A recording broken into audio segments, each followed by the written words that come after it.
Au cœur de la Calabre, dans les rues poussiéreuses de Rosarno et les quartiers délabrés de Reggio de Calabre, se cache une vérité qui fera trembler l'organisation criminelle la plus puissante du monde. 2010. Giuseppina Pecce, épouse d'un boss de la 'Ndrangheta, franchit le seuil d'un commissariat avec un dossier qui va révolutionner l'approche judiciaire italienne. Dans ses mains, les secrets d'un empire de 150 milliards d'euros qui s'étend sur plus de 40 pays. Son témoignage déclenchera une avalanche qui engloutira des centaines de criminels et leurs complices. Mais elle n'est pas seule dans cette guerre silencieuse. Imaginez cette scène. Chaque matin, à 7 heures, Giuseppina Pecce prépare le petit déjeuner familial. Elle verse le café dans la tasse de porcelaine de son mari, pose délicatement le sucrier, dispose les biscuits sur l'assiette fleurie. Un rituel d'apparence banale, répété depuis 23 ans de mariage. Mais pendant que Vincenzo sirote son expresso et pianote sur son téléphone crypté, elle mémorise chaque nom, chaque montant, chaque code qui s'échappe de ses conversations. Sa mémoire photographique archive tout, les noms des complices, les sommes des extorsions, les horaires des livraisons de cocaïne, les comptes bancaires suisses. Cette femme au foyer apparemment soumise détient dans sa tête les clés de destruction d'un empire criminel qui brasse plus d'argent que le budget de certains pays européens. 3 femmes, 3 trajectoires qui vont converger vers un seul objectif: anéantir de l'intérieur la pieuvre mafieuse qui a dévoré leur existence. Léa Garofalo paiera de sa vie cette rébellion, torturée puis brûlée vive en 2009. Maria Concetta Cacciola, brisée par les pressions familiales, s'empoisonnera à l'acide en 2011.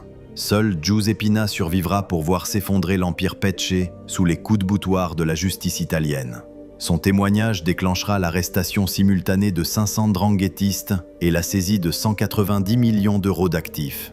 Comment ces femmes, éduquées dans l'omerta et le respect absolu de la hiérarchie masculine, transmettent de père en fils comme un héritage royal, les mariages scellent les alliances entre clans rivaux comme des traités diplomatiques, et les femmes orchestrent cette continuité générationnelle avec la précision d'un chef d'orchestre dirigeant une symphonie mortelle. Elles cuisinent lors des réunions secrètes, préparant des festins pentagruéliques pour 50 hommes d'honneur qui planifient leur prochain coup. Elles servent le vin aux lieutenants qui établissent les territoires d'extorsion, nettoient les traces des passages clandestins, effacent méticuleusement toute preuve du passage des fugitifs, recherchés par toutes les polices d'Europe. Mais surtout, elles observent avec une acuité digne d'un espion professionnel. Leur mémoire archive chaque visage au cas où il faudrait plus tard identifier un traître. Chaque conversation sur les prochains investissements immobiliers à Dubaï ou à Miami. Chaque transaction financière qui traverse le domicile familial, transformé en bureau des opérations. Prenez l'exemple de Francesca Bellocco, l'épouse d'un boss de Rosarno. Chaque matin, dans sa cuisine carrelée de blanc, elle prépare le petit déjeuner en écoutant son mari planifier les extorsions de la journée. Elle connaît par cœur les codes utilisés au téléphone pour éviter les écoutes policières. Le restaurant qui doit payer 50 000 euros de protection devient la boutique de fleurs de la rue principale. L'entrepreneur en bâtiment qui rechigne à verser sa quote-part devient le cousin qui a des problèmes de santé. Elle décrypte les allusions aux affaires, camouflées derrière des métaphores culinaires qui feraient sourire si elles ne cachaient pas des crimes terrifiants. Préparer les pâtes pour dimanche peut signifier organiser un enlèvement. Acheter de l'huile d'olive chez le nouveau fournisseur peut masquer un transfert d'armes automatiques en provenance des Balkans. Cette proximité quotidienne avec les rouages criminels fait de ces femmes des témoins privilégiés, capables de reconstituer avec une précision chirurgicale l'organigramme et les méthodes opérationnelles de leurs clans respectifs. Francesca pourrait dessiner de mémoire l'arbre généalogique de tous les clans alliés, expliquer pourquoi tel mariage a été organisé pour sceller une paix armée. La petite fille dispose les couverts, aligne les verres à vin, écoute les conversations des adultes sans comprendre qu'il s'agit de planifier des assassinats. Sa grand-mère lui répète inlassablement la règle d'or qui régit leur monde depuis des siècles et des siècles. « Ma petite chérie, une femme qui parle trop finit mal. Tu vois tout, tu entends tout, mais tu ne dis jamais rien à personne. Même pas à tes meilleurs amis à l'école. Jamais. Cette socialisation forge des personnalités complexes, tiraillées entre la loyauté familiale absolue et une lucidité croissante sur la violence qui les entoure comme un brouillard toxique. Les petites filles apprennent à baisser les yeux quand les hommes parlent affaires, à servir en silence avec la grâce d'une danseuse, à jamais poser de questions, même quand elles entendent des choses qui les terrifient. Giuseppina Pesce se souvient encore de la première fois où elle a vu son père nettoyer un pistolet sur la table de la cuisine. Elle avait 8 ans. Sa mère lui a expliqué que papa nettoyait ses outils de travail et qu'elle ne devait en parler à personne, surtout pas à sa maîtresse d'école.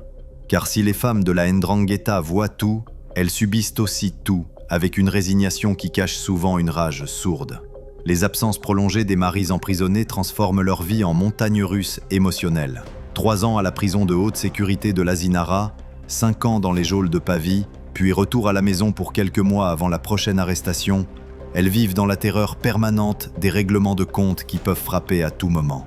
Un rival décide d'éliminer leur mari, toute la famille devient une cible légitime selon les codes impitoyables de la vendetta calabraise.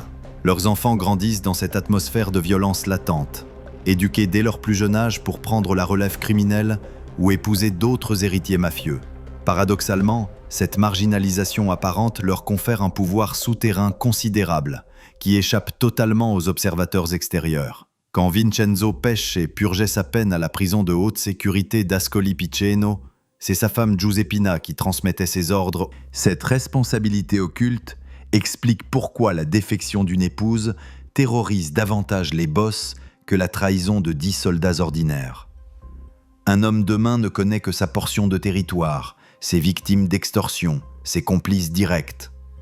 Une épouse de mafieux possède une vision holistique de l'organisation que même les cadres intermédiaires ignorent. Elle sait qui corrompt quelle mère, qui blanchit l'argent dans quelles entreprises légales, qui entretient des relations avec les cartels colombiens ou les mafias russes. Cette connaissance globale fait d'elle un témoin potentiellement dévastateur, si jamais elle décidait de briser l'omerta séculaire qui protège l'organisation depuis sa naissance au XIXe siècle. Mais comment faire basculer une femme éduquée depuis l'enfance dans la loyauté absolue ? Comment transformer une complice silencieuse en témoin à charge ? C'est le défi que va relever une jeune magistrate révolutionnaire qui bouleversera l'approche judiciaire italienne. 2005. Dans les couloirs austères du tribunal de Reggio de Calabre, une jeune femme de 32 ans observe avec une fascination croissante les audiences de procès mafieux qui se succèdent dans une morne répétition. Alessandra Ceretti, fraîchement nommée à la direction districtuale anti-mafia, après avoir brillamment réussi le concours de magistrature, constate avec amertume que les témoins masculins récitent invariablement la même partition pathétique. « Je ne me rappelle plus, monsieur le juge. Je ne sais pas de quoi vous parlez. Je n'ai rien vu cette nuit-là. J'étais endormi quand c'est arrivé. » Cette omerta systématique, gravée dans le marbre des mentalités calabraises, conduit à des acquittements en cascade qui transforment les prétoires en théâtre de l'absurde. Des années d'enquête minutieuse, des centaines d'heures d'écoute téléphonique, des filatures dangereuses qui mettent en péril la vie des policiers, tout cela s'effondre face au mur du silence qui protège les criminels si quelqu'un prenait enfin le risque de leur tendre la main. Ceretti développe alors une théorie révolutionnaire qui va bouleverser l'approche judiciaire italienne dans sa lutte contre la criminalité organisée. Elle l'explique ainsi lors d'un séminaire à l'École nationale de la magistrature. Mesdames et messieurs, pour abattre un arbre centenaire, il faut parfois s'attaquer aux racines plutôt qu'au tronc. Nous passons notre temps à poursuivre les branches visibles, les soldats, les lieutenants, parfois même les capitaines. Mais le tronc résiste, protégé par l'omerta masculine, qui fonctionne comme un système immunitaire parfaitement rodé. Les racines, ce sont les fondements familiaux de la 'Ndrangheta, le terreau social et émotionnel qui nourrit l'arbre criminel. Si une femme acceptait de témoigner, elle pourrait fournir des détails que même les écoutes téléphoniques les plus sophistiquées ne révèlent jamais. Imaginez les informations qu'une épouse de boss pourrait livrer après 20 ans de vie conjugale. Les noms des bénéficiaires réels des extorsions. Pas seulement les collecteurs de terrain, mais les vrais destinataires de l'argent. Les circuits financiers secrets qui permettent de blanchir des millions d'euros dans des entreprises apparemment légales. Les complicités politiques discutées lors des dîners familiaux, quand les langues se délient après quelques verres de vin de Calabre. Les connexions internationales évoquées devant les enfants parce qu'on pense qu'ils ne comprennent pas. Les véritables hiérarchies de pouvoir qui échappent totalement aux organigrammes reconstitués par la police. Une telle collaboration représenterait une mine d'or informationnelle, capable de faire s'effondrer des pans entiers de l'organisation criminelle. Cette stratégie nécessite toutefois une approche psychologique d'une subtilité extrême, car ces femmes ne sont pas des victimes ordinaires, mais des complices silencieuses, écartelées entre peur viscérale et loyauté héréditaire.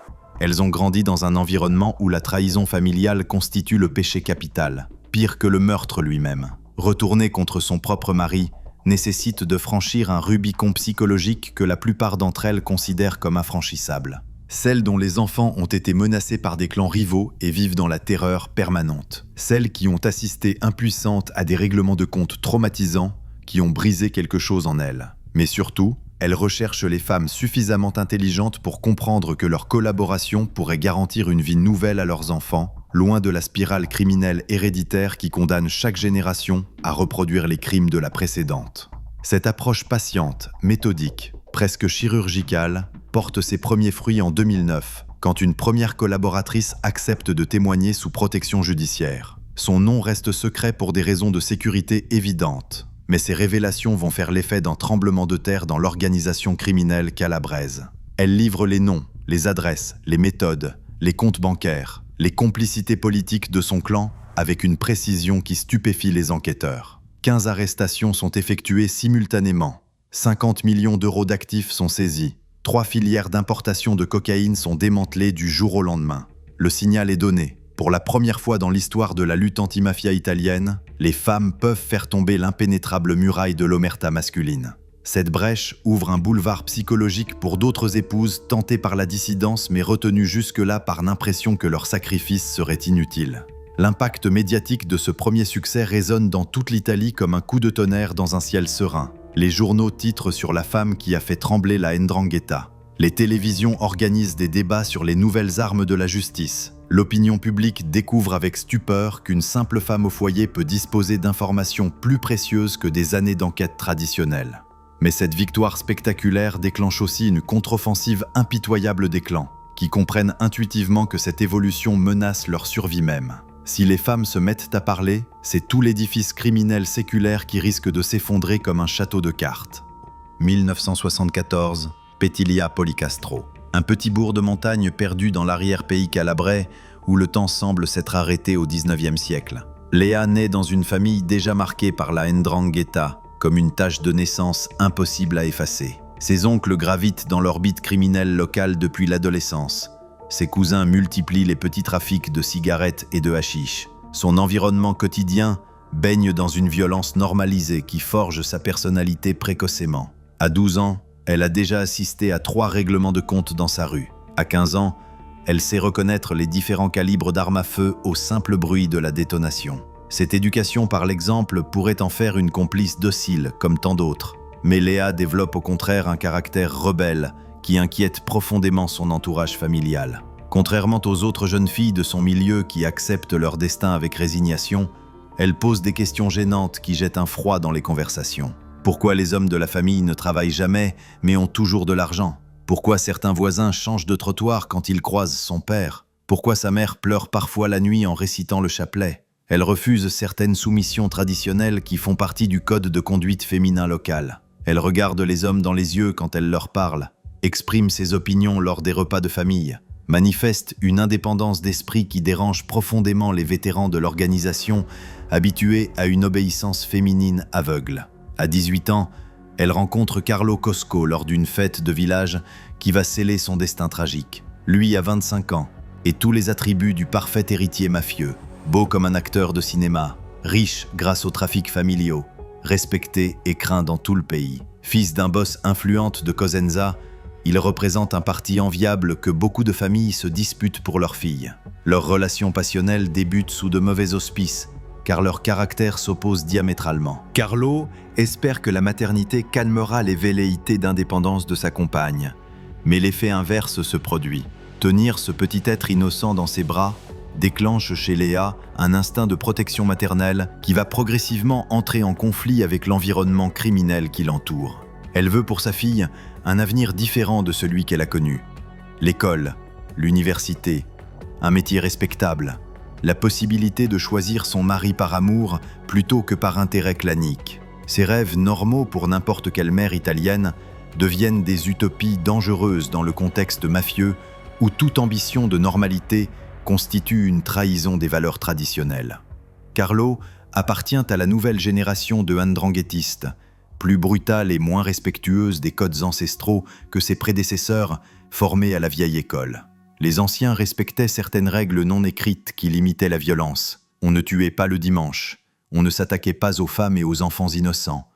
On honorait les truces conclues lors des fêtes religieuses. Lui et ses complices se moquent de ces subtilités qu'ils considèrent comme des faiblesses périmées. Il gravit rapidement les échelons grâce à sa participation dans des enlèvements spectaculaires qui rapportent des rançons de plusieurs millions d'euros et des trafics d'armes intercontinentaux qui approvisionnent les guerres civiles africaines. Cette ascension criminelle s'accompagne d'une violence domestique croissante envers Léa, qu'il considère comme sa propriété exclusive au même titre que ses voitures de luxe ou ses montres suisses. Les coups succèdent aux humiliations dans une escalade qui brise progressivement la résistance psychologique de la jeune femme. Il la frappe avec ses poings, avec des objets, parfois avec la crosse de son pistolet, pour bien marquer sa domination. Les menaces de mort succèdent aux viols conjugaux qui la laissent meurtrie physiquement et moralement. « Si tu me quittes, je te tue. Si tu parles à quelqu'un, je te tue. Si tu essaies de m'emmener ma fille, je vous tue toutes les deux. » Ces paroles martelées quotidiennement s'inscrivent dans sa chair comme des cicatrices invisibles. Léa supporte cette brutalité sans en mesurer pleinement la portée. Elle constitue un dossier d'accusation d'une précision redoutable qui pourrait envoyer des dizaines de criminels derrière les barreaux pour des décennies. Ce travail d'archiviste clandestin la maintient en vie psychologiquement, car il lui donne l'illusion de reprendre un certain contrôle sur sa situation. Chaque preuve collectée représente une petite victoire sur l'homme qui l'humilie quotidiennement. Chaque secret découvert nourrit l'espoir secret qu'un jour, elle pourrait utiliser ces informations pour se libérer de cet enfer conjugal. Cette activité souterraine lui permet aussi de développer une connaissance encyclopédique de l'organisation criminelle calabraise qui dépasse largement le clan Cosco. Elle apprend à décoder les hiérarchies complexes, comprend les alliances et rivalités entre familles, identifie les sources de financement et les méthodes de blanchiment utilisées par l'ensemble du système mafieux régional. 1996 marque un tournant dramatique dans l'existence de Léa. Un règlement de compte particulièrement sanglant déclenche chez elle une prise de conscience définitive qui va transformer la complice silencieuse en future collaboratrice de justice. Carlo et ses complices capturent un rival accusé de voler une partie des bénéfices d'une livraison de cocaïne en provenance de Colombie. Au lieu de l'exécuter rapidement selon les règles traditionnelles, ils décident de le torturer, pour l'exemple, dans le garage familial transformé en chambre de torture. Pendant des heures, les hurlements de la victime résonnent dans toute la maison, couvrant à peine le bruit des perceuses et des chalumeaux utilisés par les bourreaux. Denise, alors âgée de 5 ans, entend ses cris d'agonie depuis sa chambre d'enfant décorée de posters de dessins animés. Elle se réveille en pleurant, terrorisée par ces sons qui ressemblent aux films d'horreur que regardent parfois les adultes. Ce traumatisme maternel, voir l'innocence de sa fille souillée par la barbarie paternelle, provoque chez Léa un électrochoc psychologique qui balaye ses dernières hésitations. Elle refuse catégoriquement que sa petite fille grandisse dans cet univers de mort où la violence constitue le seul mode de résolution des conflits. Cette nuit-là, elle prend la décision qui va changer sa vie. Après des semaines d'hésitation déchirante qui la rongent moralement, elle prend finalement contact avec les carabiniers de Milan, où elle s'est réfugiée clandestinement avec sa fille. Le choix de Milan n'est pas fortuit. Cette ville du Nord industrielle représente l'antithèse de la Calabre rurale et criminelle. Ici, l'État fonctionne normalement, les institutions sont moins corrompues, les forces de l'ordre disposent de moyens plus importants pour protéger les témoins en danger. Sa première déposition, le 15 mars 2002, dure 8 heures d'horloge, pendant lesquelles elle vide littéralement sa mémoire de tous les secrets accumulés pendant des années de vie conjugale. Elle y détaille méthodiquement l'organigramme du clan Cosco, avec la précision d'un consultant en organisation d'entreprise. Qui commande quoi? Qui répond à qui? Comment les décisions remontent la hiérarchie et redescendent vers les exécutants? Elle explique leur méthode d'extorsion avec des exemples concrets. Tel commerçant paye tant par mois depuis telle date. Tel entrepreneur a vu son chantier incendié pour avoir refusé de s'acquitter du pizzo. Elle révèle leurs relations avec les clans calabrais et siciliens, décrit les sommets criminels auxquels elle a assisté en servant le café aux participants, reconstitue les accords de partage territorial conclus lors de ses rencontres au sommet du crime organisé italien. Ces révélations concernent aussi les investissements immobiliers réalisés par le clan dans le nord de l'Italie pour blanchir l'argent sale. Appartements à Milan, villas sur les lacs Lombards, commerces à Turin, tout un patrimoine immobilier évalué à plusieurs dizaines de millions d'euros que les enquêteurs ignoraient complètement. Elle fournit les adresses exactes, les noms des prête-noms utilisés, les dates d'acquisition, les sources de financement. Cette cartographie précise permet aux magistrats de lancer immédiatement des procédures de saisie qui vont frapper le clan. Les révélations de Léa déclenchent une série d'opérations policières spectaculaires qui démontrent l'efficacité de la nouvelle approche judiciaire développée par Alessandra Serretti. 18 membres du clan sont arrêtés simultanément lors de raids menés à l'aube dans toute la Calabre et la Lombardie. Leurs avoirs sont gelés, leurs entreprises placées sous administration judiciaire, leurs comptes bancaires vidés par les services fiscaux. Cette décapitation organisationnelle paralyse instantanément les activités criminelles du groupe, privé de ses dirigeants et de ses ressources financières du jour au lendemain. Carlo Cosco, condamné par contumace à 20 ans de réclusion criminelle, comprend immédiatement que ces arrestations résultent directement du témoignage de sa compagne. Sa réaction dépasse en brutalité tout ce que l'organisation avait pratiqué jusque-là contre ses transfuges. Il lance un mandat de mort d'une cruauté inédite. 100 000 € de prime à qui lui ramènera la tête de Léa. 50 000 € supplémentaires si elle est torturée avant d'être exécutée. Cette fatwa criminelle transforme la jeune femme en cible mouvante, traquée par des dizaines de tueurs professionnels, attirés par cette récompense exceptionnelle. Cette menace permanente la transforme en fantôme juridique, constamment relocalisée par les services de protection des témoins qui peinent à assurer sa sécurité. Elle change d'identité comme d'autres changent de vêtements. Maria Rossi à Turin, Francesca Bianchi à Bologne, Anna Verdi à Gênes. Elle modifie son visage grâce à la chirurgie esthétique qui altère ses traits au point de la rendre méconnaissable. Adopte un mode de vie ascétique fait de déménagements permanents et d'isolement social complet. Cette existence fantôme mine progressivement sa santé mentale déjà fragile, écartelée entre une culpabilité persistante d'avoir trahi sa famille d'origine et une détermination farouche à protéger sa fille de cet héritage empoisonné. Elle ressent un besoin irrépressible de renouer avec ses origines, de revoir sa mère et ses sœurs qui lui manquent terriblement. Cette nostalgie compréhensible la pousse à accepter un rendez-vous avec Carlo à Milan, espérant naïvement négocier une réconciliation qui lui permettrait de revoir sa famille d'origine sans risquer sa vie. Ce piège tendu avec un raffinement diabolique se referme sur elle le 24 novembre dans une rue commerçante de la banlieue milanaise. Elle sort d'un supermarché où elle a fait ses courses hebdomadaires quand 2 hommes l'abordent poliment, prétendant être des amis de Carlo, venus lui transmettre un message de réconciliation. Confiante car elle se trouve dans un lieu public fréquenté, elle les suit jusqu'à une voiture garée à proximité.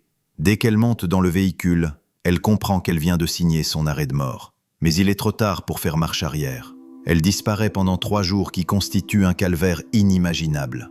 Ses ravisseurs la conduisent dans une ferme abandonnée de la campagne lombarde, où Carlo l'attend avec ses plus fidèles lieutenants. Il veut faire de sa mort un spectacle exemplaire, destiné à décourager toutes les autres femmes tentées par la délation. Les 3 jours suivants défient l'entendement humain par leur cruauté calculée. Elle est torturée selon des méthodes étudiées pour maximiser la souffrance sans provoquer une mort trop rapide. Électrochocs, mutilations, brûlures, toute la panoplie de la barbarie humaine est déployée contre cette femme dont le seul crime fut de vouloir offrir un avenir décent à sa fille. Son corps mutilé est découvert le 27 novembre dans une casse automobile de banlieue, carbonisé mais suffisamment préservé pour permettre aux légistes de reconstituer l'horreur de son martyre. L'autopsie révèle des sévices d'une cruauté inimaginable qui choque même des professionnels habitués aux pires atrocités. Elle a été torturée pendant des heures avec des objets métalliques chauffés à blanc, mutilée selon un rituel de vengeance qui rappelle les supplices du Moyen-Âge. Cette découverte déclenche une émotion nationale qui dépasse largement les clivages politiques habituels. Les médias se saisissent de son destin tragique avec une ampleur sans précédent pour une affaire de criminalité organisée. Sa photographie fait la une de tous les journaux. Son histoire est racontée dans des émissions de télévision qui battent des records d'audience. Sa biographie devient un récit emblématique de la résistance individuelle face à la barbarie collective. Cette médiatisation transforme progressivement Léa en symbole de la résistance féminine face à la violence mafieuse, en martyr laïque de la lutte pour la légalité dans une région où la loi du plus fort règne depuis des siècles.